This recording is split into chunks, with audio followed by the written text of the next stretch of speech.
baik. Assalamualaikum warahmatullahi wabarakatuh. Waalaikumsalam warahmatullahi wabarakatuh. Oke, terima kasih teman-teman sudah bisa menyempatkan hadir di kegiatan kali ini.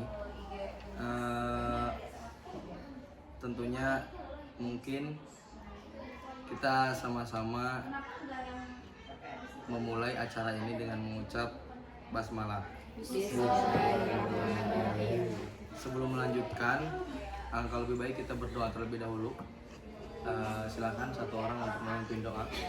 Sebelum melanjutkan acara, lebih baik kita berdoa. Dimulai.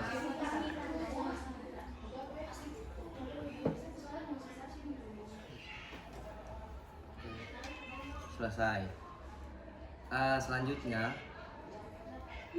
sebelum melanjutkan, alangkah lebih baik kita perkenalan terlebih dahulu. Dari saya dulu apa dari teman-teman dulu? Saya dulu ya. Oke. Perkenalkan, nama saya Ruli Akmal. Saya mahasiswa bimbingan dan konseling Universitas Matulanur Banten. Di sini sedang melaksanakan PLP. Gitu. Cukup ya. Mungkin dari teman-teman bisa memperkenalkan diri, nama, kelas. Baik, izin memperkenalkan diri. Nama saya Ita Rahmatika, biasa dipanggil Ika, dari kelas 12.5. Perkenalkan, nama saya Nada Alawiyah, dipanggil Nada, dari kelas 12.5. Baik, langsung saja. Perkenalkan, nama saya Naima Salsabila, biasa dipanggil Naima, dari kelas 12.5 juga. Perkenalkan, nama saya Fadil Muhammad, saya dari kelas 12.5. Saya Hamdan Aliuddin, saya dari 12.5. Alhamdulillahirrahmanirrahim. Kita sudah perkenalan dan sekarang saya mau tanya kepada teman-teman. Teman-teman tahu nggak kenapa dikumpulkan di sini? Enggak ya, nggak tahu. Jadi kenapa kita dikumpulkan di sini? Kita akan melaksanakan yang namanya konseling kelompok. Ada yang tahu konseling kelompok itu apa? Belum. Nggak tahu ya.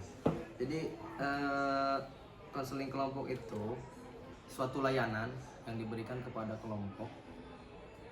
Di dalamnya itu kita membahas suatu permasalahan dan menyelesaikan permasalahan tersebut dengan dinamika kelompok. Jadi ketika misalnya teman-teman sudah mengungkapkan permasalahannya masing-masing, nah kita bereskan bareng-bareng di sini, cari solusinya bareng-bareng. Begitu. Dan teman-teman jangan berkecil hati, teman-teman jangan takut ketika teman-teman mengungkapkan isi permasalahannya, karena di dalam suatu layanan bimbingan dan konseling itu ada asasnya itu yang pertama yang harus kita ketahui yaitu asas kerahasiaan. Asas kerahasiaan itu ketika misalnya kita melaksanakan yang namanya layanan itu tidak boleh diobrolkan lagi ke yang lain, cukup kita yang tahu di sini. Nggak boleh diobrolin di luar, nggak boleh diucapkan di mana. Ketika kita sudah punya masalah, sudah dibereskan di sini, itu sudah kita anggap selesai. Gak usah ada yang tahu. Ada asas kerahasiaan yang pertama itu. Yang kedua, asas sukarela. Teman-teman ada yang maksa nggak ke sini? Kita cuma menawarkan dan teman-teman bisa mengikuti. Nggak dipaksa kan untuk mengikuti kegiatan ini. Tidak dipaksa. Nggak dipaksa ya. Tidak. Dan yang ketiga itu asas keterbukaan. Nah, terbuka. Teman-teman harus terbuka atas permasalahan yang teman-teman alami. Gitu. Bisa terbuka kira-kira? Bisa. Oke, tentunya kita punya permasalahan yang harus kita bereskan pada kegiatan kali ini. Dan saya harap teman-teman bisa terbuka dan bisa mengungkapkan, bisa memikirkan, memberikan solusi dan mencari solusi bersama dengan yang lain. Mungkin bisa mengungkapkan permasalahan apa yang teman-teman alami sekarang. Dari sini mungkin. Kalau misalnya permasalahan pasti ada aja gitu ya. Cuma kan kalau misalnya di kelas itu kan pasti belajar. Nah, kadang belajar itu kan guru itu ada sisi tanya jawab. Cuma nggak tahu kenapa kadang dari kita gitu ya siswa itu, terutama saya itu kalau buat nanya itu nggak tahu tiba-tiba tuh malu aja buat nanya. Jadi tidak punya keberanian untuk bertanya gitu. Malu untuk bertanya berarti di kelas. Malu banget. Udah itu. Lanjut. Terus sendiri kayak suka ngantuk gitu di sekolah kelas. Ngantuk. Iya benar, sama banget. Terus berarti sama Iya, permasalahannya. sama nada. Sering ngantuk di kelas lah ya. Oke. Kalau aku sama kayak si Kak, kayak misal kalau di kelas tuh guru selalu nanya nih apa yang belum dipengerti kan.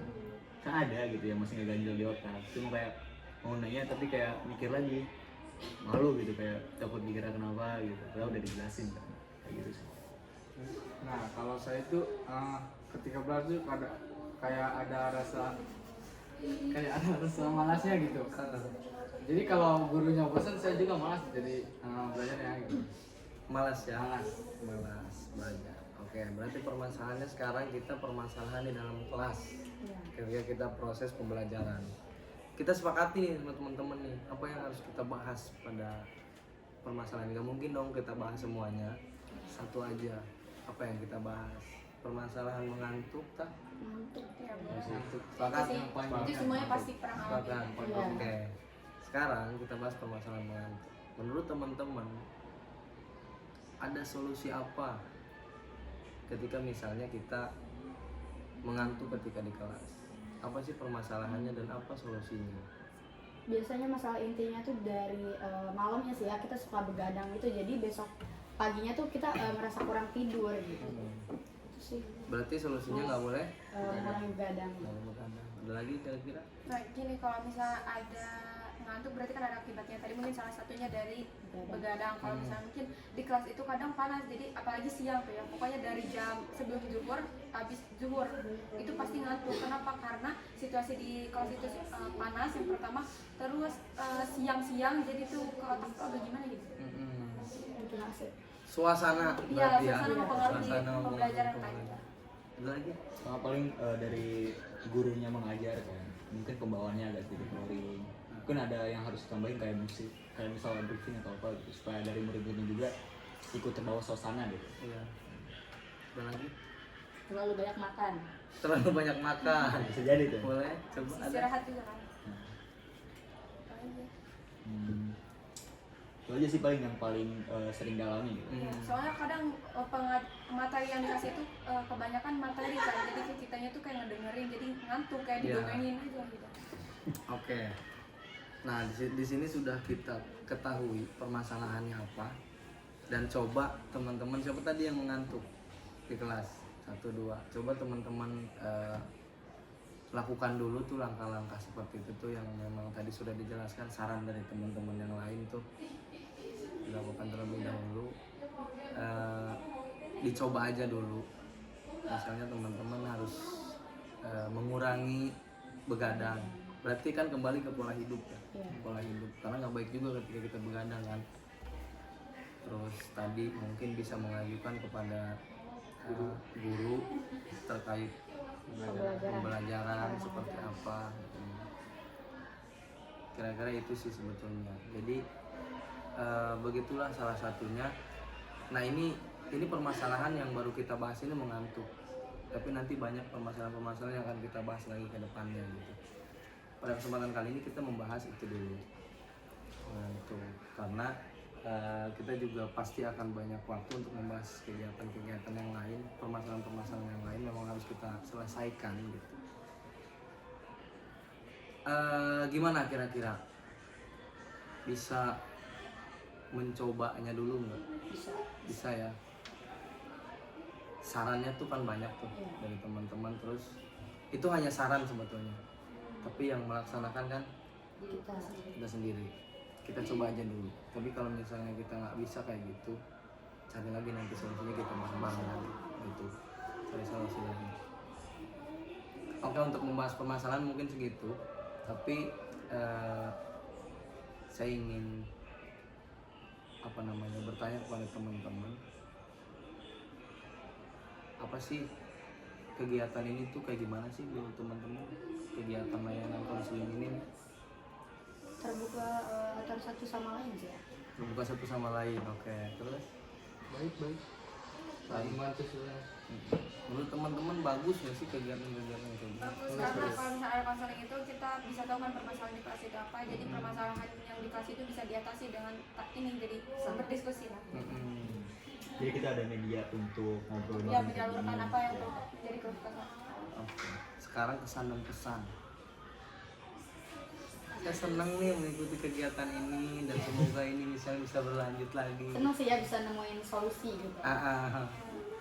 Pesannya itu tadi benar, bisa menemukan solusi, bisa ngobrol juga, jadi tahu permasalahannya apa. Jadi solusinya itu bukan hanya datang dari satu orang, tapi ada perspektif yang kita dapetin lagi dari orang Mantap. lain. Pesannya mungkin semoga ya rahasianya tetap lebih dijaga lagi. Iya. Pesannya. Semoga lebih baik lagi lah. Coba dari cowoknya mungkin. Kesan dan kesannya. Kesan pasti kayak kita ngerasa lega lah bisa ngobrol kayak gini. Kesannya ya semoga pertemuan kayak gini tuh lebih sering kayak gitu. Semoga banyak siswa yang lebih tertarik Berani juga untuk terbuka. untuk kayak gini. Terima kasih kesan dan pesan sudah kita dengarkan tadi dari teman-teman. Mungkin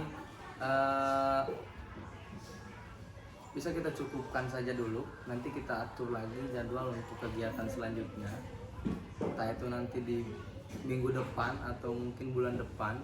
Terima kasih atas kesediaan teman-teman untuk mengikuti kegiatan ini. Kita sama-sama mengucap alhamdulillah. Terima kasih. Assalamualaikum warahmatullahi wabarakatuh. Waalaikumsalam warahmatullahi wabarakatuh.